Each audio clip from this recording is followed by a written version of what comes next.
Yaron, you say that history is interesting, but perhaps not crucial, if in the context of individualism.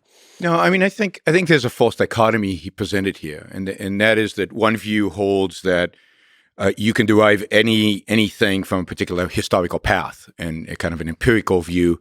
And if we know the history, we know where we should be tomorrow. We know where we should stand today.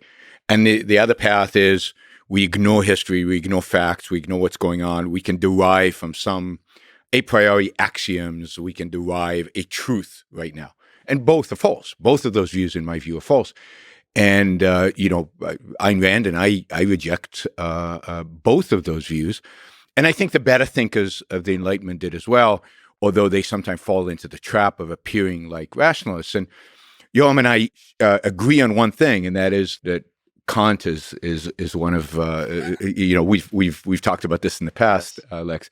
But we both hate Kant. We both think Kant is I at least think Kant is probably the most destructive philosopher since Plato, who was pretty destructive himself. But and part of the problem is that Kant divorces reason from reality.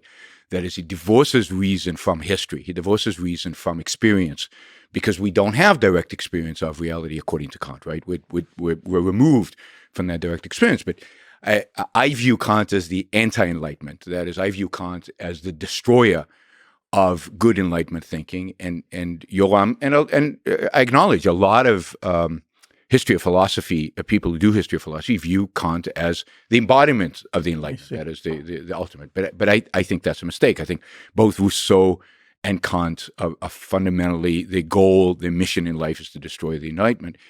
So my view is neither of those options are the right option. That is, the true reason-based, reason is not divorced from reality. It's quite the opposite. Reason is a tool.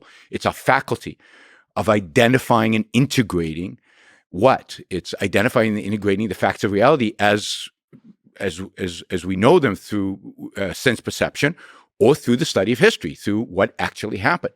So it's the integration of those facts. It's the knowledge of that history.